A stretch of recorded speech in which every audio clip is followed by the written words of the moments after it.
Sears stays at Sears, and then not Sears stays not at Sears. Unless your names are Mom. But I won't be talking about work, though. I'll be actually talking about my previous job. Many of you have heard some of these, but it's going to be a good portion of a lot of them. Because you got to vent about your old jobs, and I'm going to vent about my old job where I worked at Lagoon. I'm assuming everyone knows what Lagoon is. No. No, like creature no, from the? It's a bad thing. It's bad to work at Lagoon. It's good to go to Lagoon, and it's an amusement park, and you have fun. It sucks to work there. One of the things is I was a ride operator for a year, and then I worked in the rides office, but I learned many things from Lagoon by working there. One of which is, do you guys know the ride, the Cliffhanger?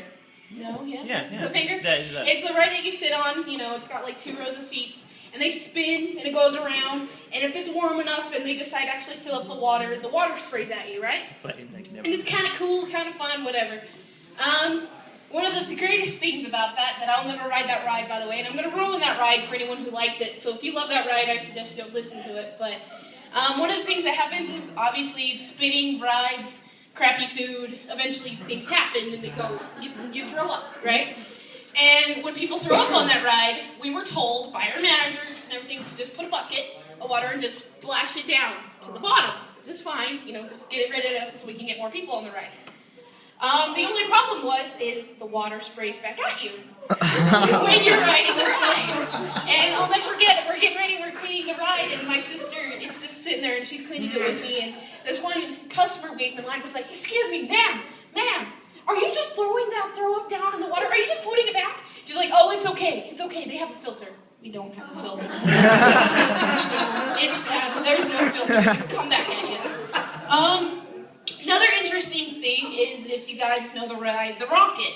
You got the blast off where you just get positive G-force and you fall off the re-entry and you get negative G-force. It's a fun ride. You guys might notice if you guys ever ride that there's these associates that come and lock your seats. They come and they tug on your seat every single time. It's because it's a computer system that has to know that the seats are down, which is why they go down, and you pull it to your adjust.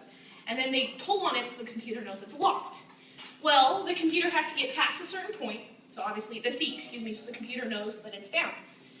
When there are bigger people that sit on the ride that are like Polynesian families that take up the whole row, that sit down, of course, the seat doesn't realize it's down because it only moves an inch. So you're sitting there, and of course, you're working the ride, pushing all the seats down, and you're like, "Oh gosh, here it comes." And the Polynesian man, okay. And you just kind of put all the seats down, and you wait, and you get ready in the safety square, and you hear, "Blast off, please check seat 12. And you're like, "It's the fatty." So you go over, and you're like, "Hi, sir." And the guy's like, "I know I'm fat." And I'm like, "No, it's okay." And you go, and you have to check, and you just try, and he's telling you, he's sitting in the seat, he's like, "Just push it down." I'm like, "It won't go any farther, sir." You try and push it down enough, but it moves maybe another centimeter. But, of course, computer still says it's open. And so you just have to, "All right, computer, let's do this. It's not technically down, but it's locked." And so the computer's like, "All right, so we can do this." And I'm like, "Okay, this is going to suck." And I ride everywhere, we just thumbs up, and we're like, "Just pray for the best."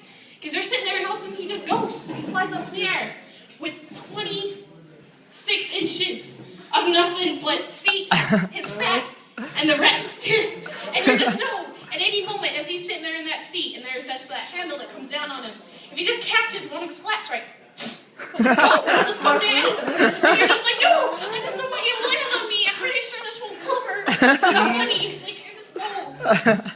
This is scary. I hate the fatties. I love them, but don't go to an amusement park unless you can fit in the seat. That's all Another interesting fact about Lagoon is, I'm sorry for y'all animal activists, but geese apparently go to Lagoon to die. It's a very sad story. They really do. They go to Lagoon to die. The turn of the century, the swings ride, just goes around, plays music, usually on like Kids Bop or whatever. Or just listen to it, you hear the same Justin Bieber song, "I give my life, I give my life." And you're just sitting there working it, and one day I'm just turning the key, getting everyone to go. They're like, "Yay, swings." I'm like, "Yeah, circles, whatever." But you're running it, and all of a sudden I look over to my right, it's by the Lagoon, hence its name, and there's a geese just sitting there, looking at the ride. I'm like, "Alright," and I just keep running the ride. I'm like, kind of running the ride, literally not even, because obviously you start to know when the turn cycle is. 10 seconds left of the ride cycle. And this goose, out of nowhere, and just my brain told me to look at him. And I was like, okay. Jumps up. Runs into a swing. Luckily, no one was on it. And the swing flies into the lake. And then the goose falls to the ground. All the kids are screaming. It's the middle of Kittyland. All the parents are like, ah! Hiding their kids. And the kids are like, ah! It's awful all around. And then all of a sudden you look at the goose and it's just laying there, They have to walk past it to get to the exit. And they're like, there's no one kid. It's okay. He's sleeping. He's making noises. He's obviously alive. He's not sleeping. That's not snoring. But, and then there's the sad ones, because you obviously know that goose committed suicide, but there's goose that never really do commit suicide unless they plan this a little better, I guess, to get no one's responsible, I don't know. There's Rattlesnake Rapids, which is, you go around on the little tubes and stuff like that. It's very fun. There's 3 pumps that run that ride. That ride, interesting enough, takes more power than the city of Farmington to even run that ride, for that one ride. It's got 3 pumps and it's crazy. The pumps on there are strong enough to crush a bowling ball and not even stop. Yet we have people standing up on that ride, and it's like, you're not thicker than a bowling ball. But the worst, this is like so strong, it's like all that water, it's like a lake's worth of water. It's not the same lake, it's a different one. But here comes a goose, and I can't tell you how many times, if you ever see Rattlesnake Rapids closed for like an hour, maybe less, this is why. 9 times out of 10. As there is a goose that just kind of comes down, swims down to the lake. And they have to drain the whole lake and just get everything out and scrub it out, and it's just goose and nerds. And they just want to go for a bath, and they just die. It's very depressing. It's very sad. But the last thing I want to say is I love people. I've always worked in retail. I've worked, obviously at an amusement park. If you don't love people, I don't suggest you work there.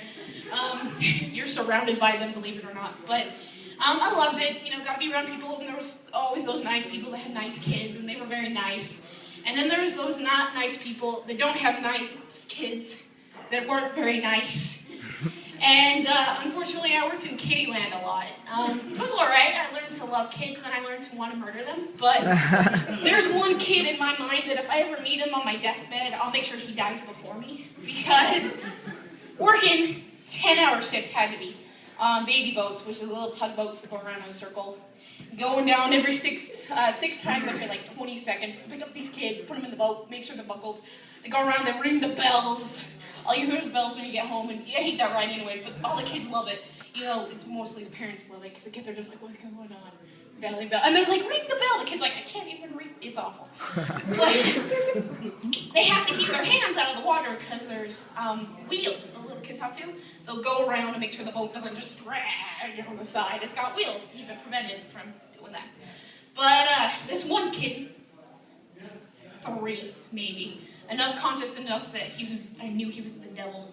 Because he was sitting there and buckling everyone up, and he just had his hand outside the boat. And then I go back on, and I'm like, hey, can you put your hand on the boat now? You do that. He looks at me like, all right, maybe I understand you. Maybe you don't feel like it, but okay. And he kind of moved his hand a little bit. I'm like, thank you. Go to the next kid, buckle.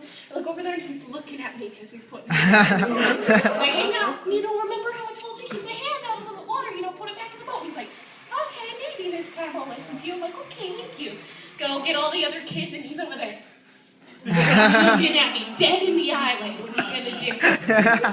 What you gonna do? And I'm getting so mad. I'm getting ready to start the ride. I'm like, you need to put your hand back in the boat. Okay, put it back. No, put it back in the boat. I'm like, getting mad. I'm like, no, put it back and everything. And he got mad that I touched his hand. And he was like, I'm getting so mad at the kid. I'm like, I can't start the ride, because if I get bloody fingers in the lake, it would be awesome for me, but I'm not getting fired. So, do I dare injure this child to risk my job? I'm like, I need money. So I go and I unbuckle him, and I get him out. I'm like, I'm sorry, you can't ride the ride. And instantly when I unbuckle him, he goes, I just ruined his day. Like, there was nothing more. He really didn't think I could kick him off the ride. And I'm like, okay, go find your parents. And I think you can't run the ride until you get it. And I go walk him to the exit, and I'm like, no, is this your son? Ma'am? He goes, yes. And I'm like, is this your son? Yes, it is. He can't ride the ride. He keeps putting his hands outside the boat and putting it in the water, and it's a safety issue. Whatever. And the kid just looks at me. I look at him. I'm like, another day, I'll kill you.